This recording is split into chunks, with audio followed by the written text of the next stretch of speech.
Kamusta mga Kapinms TV? Sa oras ng emergency o seryosong karamdaman, isang bagay ang siguradong gusto ng bawat Pilipino. Ang mapunta sa ospital na may mahusay na doktor, modernong kagamitan at maaasahan na serbisyo. Sa Pilipinas, may ilang ospital na talagang namumukod tangi dahil sa kanilang world-class facilities, highly trained specialists at mataas na reputasyon sa larangan ng healthcare. Ang ilan sa kanila ay kinikilala pa sa international rankings tulad ng Newsweek's World's Best Hospitals na nagsusuri sa kalidad ng medical care sa buong mundo. Sa video na ito, pag-uusapan natin ang 10 best hospital sa Pilipinas ngayong 2026 base sa international rankings, kalidad ng serbisyo at karaniwang feedback mula sa mga pasyente. Mula sa mga modernong private hospital sa Metro Manila hanggang sa mga kilalang medical center sa Visayas, isa-isa nating tutuklasin kung alin ang ospital na talagang pinagkakatiwalaan ng mga Pilipino pagdating sa kalusugan. Handa ka na ba? Simulan na natin. Number 10, Chonghua Hospital, Cebu City. Ang Chonghua Hospital sa Cebu City ay isa sa mga pinaka-respetadong medical institution sa Visayas at Mindanao.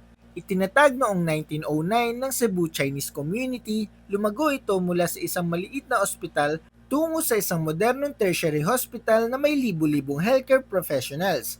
Dahil sa patuloy na modernisasyon ng kanilang pasilidad at serbisyo, regular itong kabilang sa mga pinakamahusay na ospital sa bansa ayon sa international rankings tulad ng Newsweek's World's Best Hospitals list. Isa sa pinakamalaking strength ng Chonghua Hospital ay ang kanilang advanced medical technology at specialized centers. Kilala ang ospital sa kanilang expertise sa gastroenterology, hepatology at digestive disease treatments. Marami pa ring pasyente mula sa iba't ibang bahagi ng Visayas at Mindanao ang pumupunta rito para sa mas komplikadong operasyon at diagnostic procedures. Gayunpaman, may ilang pasyente ang nagsasabing medyo mabagal minsan ang proseso ng HMO approval at pag-release ng ilang laboratory results. Sa kabila nito, nananatiling mataas ang reputasyon ng ospital dahil sa kalidad ng kanilang mga doktor at modernong kagamitan. Number 9, Cardinal Santos Medical Center, San Juan. Matatagpuan sa San Juan City, ang Cardinal Santos Medical Center ay isa sa mga pinaka-respetadong pribadong hospital sa Metro Manila. Itinatag noong 1974 at dating kilala bilang St. Martin de Porres Hospital. Sa paglipas ng panahon, naging bahagi ito ng Metro Pacific Health Network, isa sa pinakamalaking healthcare group sa bansa. Isa sa mga specialty ng Cardinal Santos ay ang kanilang oncology at neurosurgery programs. Maraming cancer patients ang dumadayo dito dahil sa kanilang comprehensive cancer care services tulad ng chemotherapy, radiation therapy, at specialized surgeries. Kilala rin ang ospital sa kanilang rehabilitative medicine para sa mga pasyenteng nagre-recover mula sa stroke at neurological injuries. May ilang feedback lamang tungkol sa limitadong elevators at medyo tagong lokasyon sa loob ng Green Hills area. Ngunit sa kabila nito, nanatili itong isa sa mga pinakapinagkakatiwalaang ospital sa bansa. Number 8, Cebu Doctors University Hospital, Cebu City. Ang Cebu Doctors University Hospital ay isa sa mga nangungunang ospital sa Visayas at may matibay na koneksyon sa medical education. Ito ay bahagi ng Cebu Doctors University, isa sa mga kilalang medical school sa bansa. Dahil dito, nagsisilbi rin itong training ground para sa mga future doctors, nurses, at healthcare professionals. Isa sa mga strength ng hospital na ito ay ang kanilang laboratory at diagnostic services. Kilala ang kanilang laboratory sa accuracy at reliability ng medical test. Mayroon din silang modern surgical facilities na ginagamit para sa iba't ibang uri ng operasyon. Gayunpaman, may ilang feedback tungkol sa customer service sa front desk at sa presyo ng private rooms. Sa kabila nito, nananatili itong isa sa pinakamahusay na ospital sa rehiyon.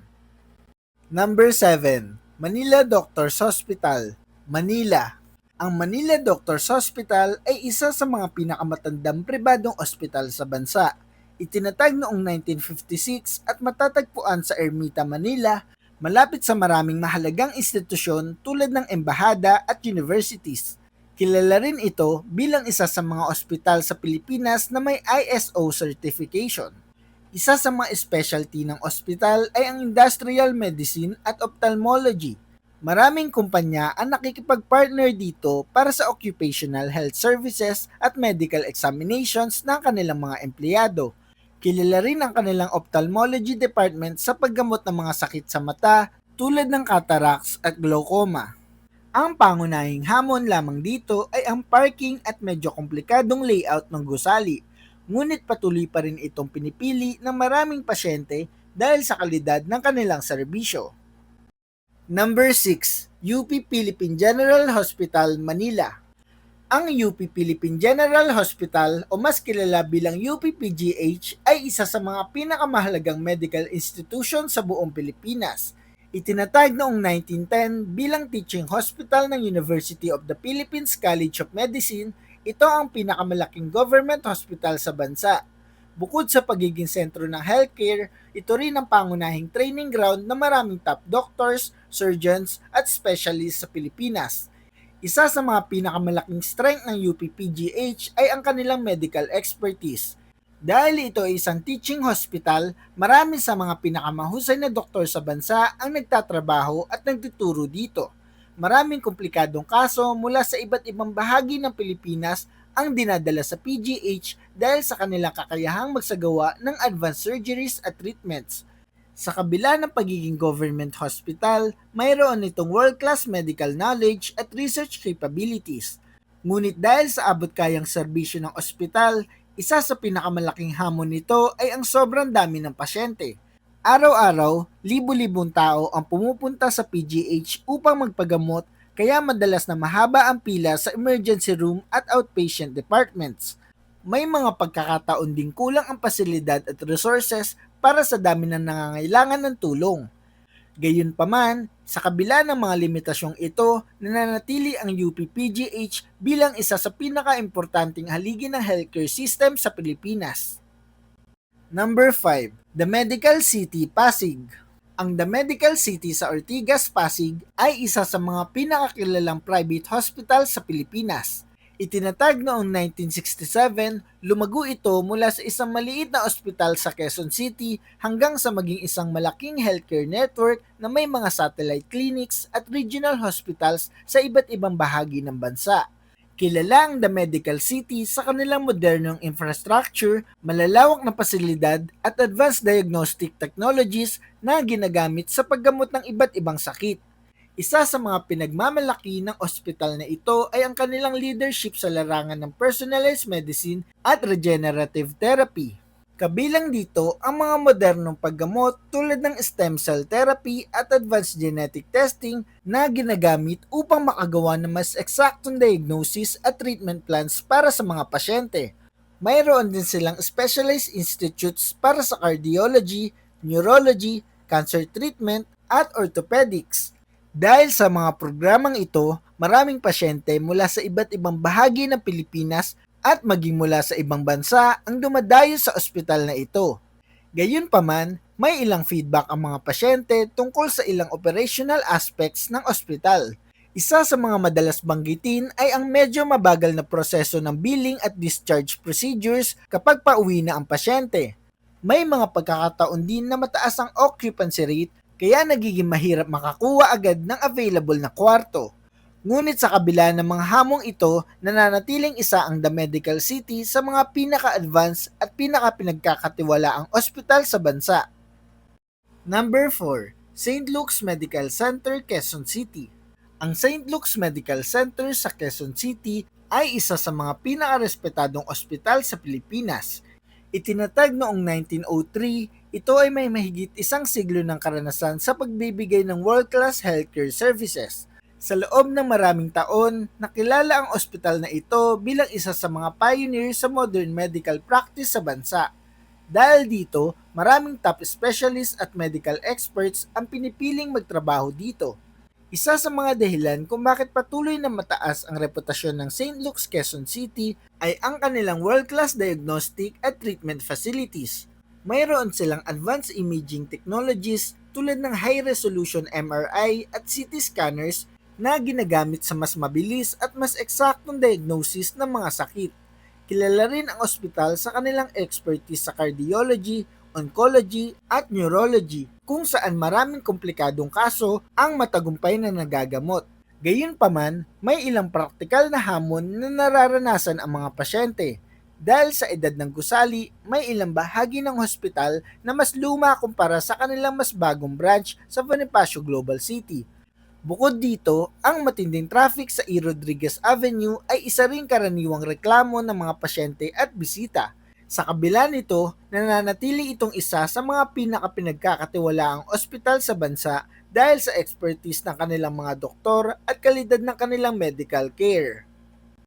Number 3. Asian Hospital and Medical Center, Muntinlupa. Ang Asian Hospital and Medical Center sa Alabang, Muntinlupa ay isa sa mga pinakamodernong ospital sa Pilipinas. Binuksan ito noong 2002 at agad na nakilala dahil sa kanilang world-class facilities at premium healthcare services. Ang ospital ay bahagi rin ng Metro Pacific Health Network na nagbibigay ng access sa mas malawak na healthcare resources at specialists. Isa sa mga pinakakapansin-pansing aspeto ng Asian Hospital ay ang kanilang environment at design. Maraming pasyente ang nagsasabi na ang ambience ng ospital ay parang hotel kaysa sa isang traditional hospital. Malinis, tahimik at maaliwalas ang loob ng gusali na nakakatulong upang mabawasan ang stress at anxiety ng mga pasyente. Bukod dito, kilala rin ang ospital sa kanilang cardiology at surgical services, kung saan gumagamit sila ng modern medical equipment at advanced surgical techniques. Sa kabila ng kanilang premium services, may ilang limitasyon din ang ospital. Dahil sa lokasyon nito sa Southern Metro Manila, medyo malayo ito para sa mga pasyenteng galing sa hilagang bahagi ng Metro Manila o mula sa mga kalapit na probinsya. May ilan ding nagsasabi na limitado ang food options sa loob ng ospital para sa mga bantay at pamilya ng pasyente. Ngunit kahit may ganitong mga maliliit na issue, patuloy na kinikilala ang Asian Hospital bilang isa sa mga pinakamahusay na medical institution sa bansa.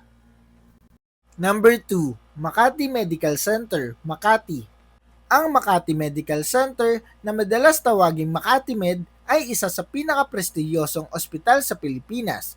Itinatag noong 1969 sa gitna ng Makati Central Business District. Nagsilbi ito bilang pangunang healthcare provider para sa maraming business leaders, diplomats at professionals sa bansa. Sa paglipas ng mga dekada, patuloy itong nag-a-upgrade ng kanilang pasilidad upang makasabay sa modern medical standards. Isa sa pinakamalaking strength ng Makati Medical Center ay ang kanilang pool ng highly experienced specialists. Maraming doktor dito ang may international training at specialization sa iba't ibang larangan tulad ng cardiology, oncology, pulmonology at surgery. Kilala rin ang ospital sa kanilang mataas na patient safety standards at mabilis na emergency response system na mahalaga lalo na sa mga critical na medical situations. Gayunpaman, may ilang feedback ang mga pasyente tungkol sa mataas na professional fees ng ilang doktor at mahal na presyo ng ilang gamot sa kanilang pharmacy. Bukod dito, dahil sa dami ng pasyente at bisita, minsan ay nagiging crowded ang lobby at waiting areas. Ngunit sa kabila ng mga ito, patuloy na kinikilala ang Makati Medical Center bilang isa sa pinakamahusay at pinakapinagkakatiwalaang ospital sa Pilipinas. Number 1. St. Luke's Medical Center, Global City, Taguig. Sa lahat ng ospital sa Pilipinas, ang St. Luke's Medical Center sa Bonifacio Global City ang itinuturing na nangunguna sa kalidad ng healthcare services. Kilala ito bilang isa sa mga pinaka-advanced hospital sa buong Southeast Asia at regular na kabilang sa Newsweek World's Best Hospital Rankings. Ang ospital na ito ay JCI accredited, isang international certification na ibinibigay lamang sa mga ospital na pumapasa sa pinakamataas na global healthcare standards. Isa sa mga dahilan kung bakit nangunguna ang St. Luke's BGC ay ang kanilang world-class medical technology at specialized treatment centers. Mayroon silang advanced facilities para sa cancer treatment, cardiovascular care, neurology at transplant medicine. Bukod dito, kilala rin ang ospital sa kanilang luxury-style patient rooms na halos kahawig ng hotel accommodations na nagbibigay ng mas komportableng karanasan para sa mga pasyente at kanilang pamilya. Gayunpaman, dahil sa premium services nito, isa rin ito sa mga pinakamahal na ospital sa bansa. Maraming pasyente ang nagsasabi na mataas ang presyo ng medical procedures at hospital stay dito. May ilan ding nagsasabi na mahirap maghanap ng parking at minsan ay matagal ang waiting time sa outpatient clinics kahit may appointment. Ngunit sa kabila nito, nananatiling nangunguna ang St. Luke's Medical Center Global City bilang pinakamahusay na ospital sa Pilipinas dahil sa kanilang world-class facilities, expert doctors, at international healthcare standards. At iyan nga ang 10 pinakamagandang hospital sa Pilipinas ngayong 2026. Bawat hospital sa listahang ito ay may kanya-kanyang ipinagmamalaki mula sa world-class technology at highly trained specialists hanggang sa dedikasyon sa pagbibigay ng dekalidad na serbisyo sa mga pasyente. Bagamat bawat ospital ay may mga hamon o reklamo na kailangang pagbutihin, hindi maikakaila na ang mga institusyong ito ang patuloy na nangunguna sa healthcare system ng bansa. Ngayon, gusto kong marinig ang opinion nyo. Sa tingin ninyo, alin sa mga ospital na ito ang pinakamahusay? May karanasan na ba kayong magpagamot sa isa sa kanila? At kung may idaragdag kayo sa listahang ito, anong ospital iyon? I-comment nyo ang sagot sa ibaba para mapag-usapan natin yan. Kung nagustuhan nyo ang video na ito, huwag kalimutang i-like, i-share ang video at mag-subscribe sa ating channel para updated ka sa mga paparating pa nating videos. Mga Kapinoms TV, maraming salamat sa panonood. Hanggang sa muli, ito ang Pinoms TV.